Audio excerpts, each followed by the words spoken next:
Assalamualaikum warahmatullahi wabarakatuh. Hi, welcome back to my class.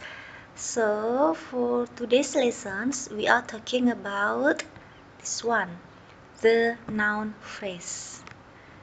Okay, so what is noun phrase? Apa itu frasa kata benda? See these definitions. The noun phrase is a group of words that end with a noun. Jadi, frasa kata benda adalah sekelompok kata-kata yang berakhiran dengan satu kata benda. It can contain determiners, for example, the, a, this, etc., and adjectives, adverbs, and nouns. Jadi, tadi dikatakan bahwa noun phrase adalah sekelompok kata yang berakhiran dengan sebuah kata benda.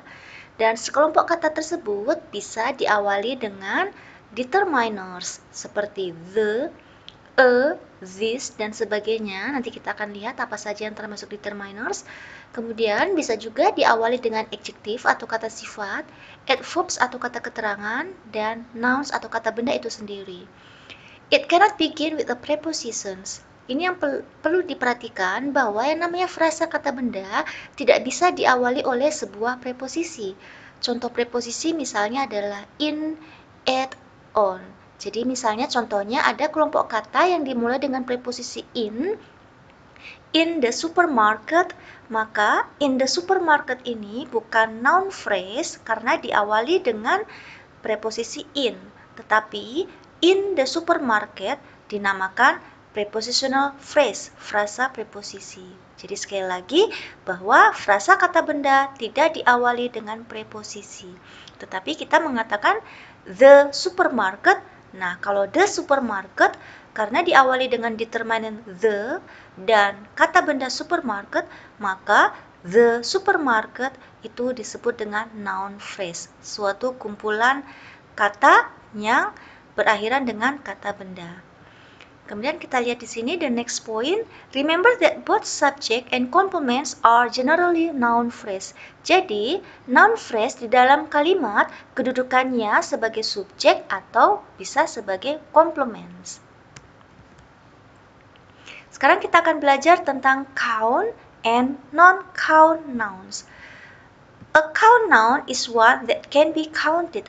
Jadi, yang namanya kata benda count atau countable itu adalah kata benda yang bisa dihitung. Contohnya misalnya book, maka kita bisa mengatakan one book, two books, three books. Kemudian ada kata benda students, kita bisa menghitungnya one student, two students. Kemudian ada kata benda person, kita juga bisa menghitungnya dengan one person, tetapi two people. Nah, perlu diperhatikan di sini apabila kata bendanya plural, maka plural itu maksudnya adalah lebih dari satu, maka kata benda tersebut kita tambahkan akhiran s. Jadi misalnya di sini contohnya ada 2 buku, maka kita mengatakan two books. Ada 3 buku, three books. Begitu juga dengan siswa, kalau hanya satu one student, apabila siswanya plural atau jamak atau lebih dari satu, maka studentsnya kita tambahkan akhiran s menjadi two students. Tetapi di sini untuk person ini adalah kata benda yang tidak beraturan. Jadi apabila orangnya lebih dari satu, maka kita tidak mengatakan two persons dengan s, tetapi personnya berubah menjadi people, two people, three people, dan sebagainya. Oke, kita lanjutkan ke next point. Di sini ada non-count noun atau kita kenal dengan istilah uncountable noun. Itu adalah one that cannot be counted. Tentu saja kata benda tersebut tidak bisa dihitung. Di sini contohnya misalnya milk. Anda tidak bisa mengatakan you cannot say one milk, two milks. Kita tidak bisa menghitungnya. It is possible, however, to count some non-count nouns if the substance is placed in a countable container. Jadi tadi contohnya adalah susu, kita tidak bisa mengatakan atau kita tidak bisa menghitungnya dengan one milk, two milk. Untuk bisa menghitung kata benda yang uncountable, maka kata benda uncountable tersebut kita letakkan di kontainer atau wadah yang bisa dihitung. Contohnya di sini adalah milknya kita letakkan di gelas. maka kita baru bisa menghitungnya. Maka kita mengatakan 1 glass of milk, 2 glasses of milk, dan sebagainya. Okay, next point. Some determiners can be used only with count or non-count nouns, while others cannot be used with either. Determiners ini adalah kata penunjuk. Jadi ada beberapa kata penunjuk yang memang hanya digunakan untuk countable noun atau digunakan untuk uncountable noun, tetapi ada juga determiners yang bisa digunakan untuk keduanya. Kita lihat di sini, ini adalah ini adalah list determiners yang diikuti dengan yang bisa diikuti dengan countable nouns. Misalnya ada a, the, some, and any. Tetapi untuk non-count noun kita tidak bisa menggunakan kita tidak bisa menggunakan dengan non-count noun. Contohnya tadi misalnya susu, kita tidak bisa mengatakan dengan a milk. Tetapi apabila kita ingin menggunakan determiner dengan kata milk, maka determiner yang bisa digunakan adalah the milk, some milk, atau any milk. Berikutnya, yang diikuti oleh countable nouns, determinernya adalah this, that, and those. Tetapi untuk kata benda yang tidak bisa dihitung, determinernya hanyalah this atau that.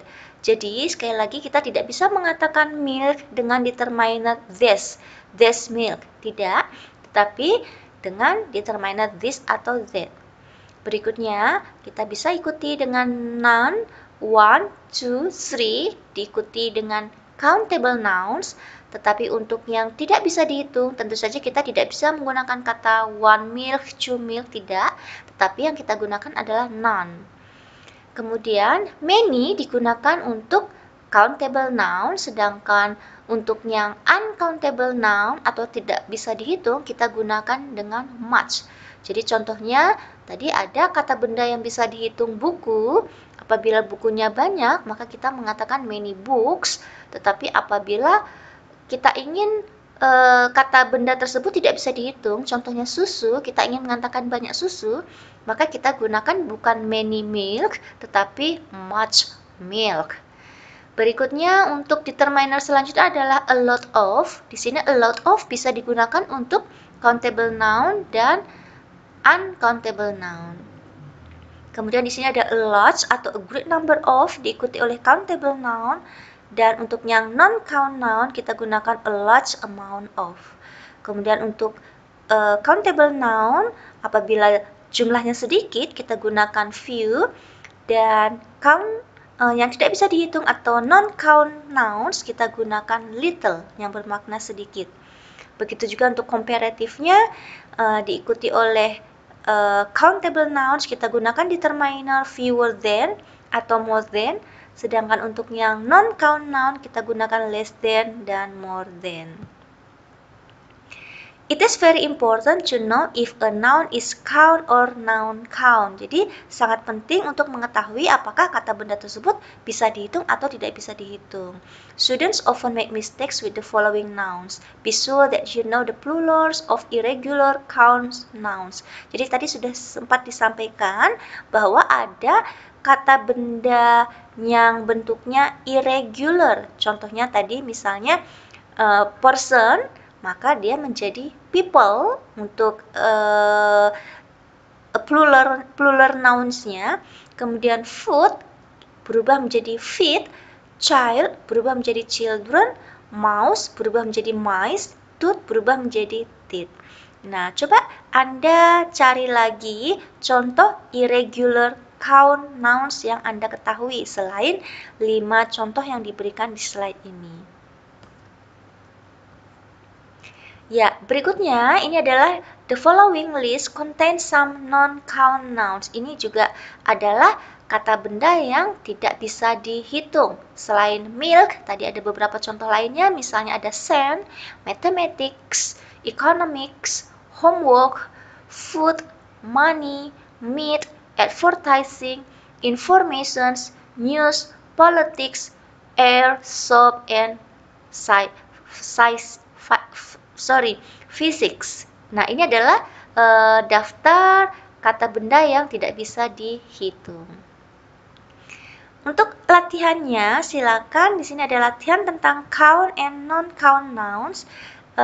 Identify the following nouns as count nouns or non-count nouns. Coba kalian identifikasi kata-kata berikut ini, kata benda berikut ini termasuk count nouns bisa dihitung atau non-count nouns yang tidak bisa dihitung. Berilah simbol C apabila benda tersebut bisa dihitung dan simbol NC apabila benda tersebut tidak bisa dihitung. Silakan Anda bisa stop video pembelajaran di bagian slide berikut dan silakan Anda bisa langsung mengerjakan di selembar kertas. Berikutnya, latihan yang berikutnya yaitu menentukan determiners. Tadi sudah disampaikan macam-macam determiners, mana determiners yang bisa diikuti oleh countable nouns dan mana determiners yang bisa diikuti oleh uncountable nouns. Dan di latihan berikut ini, silakan kalian pilih determiners yang tepat. Dilihat kata bendanya, apakah kata benda tersebut bisa dihitung, countable atau tidak bisa dihitung, non-count nouns. Oke, silakan di sini ada pilihannya.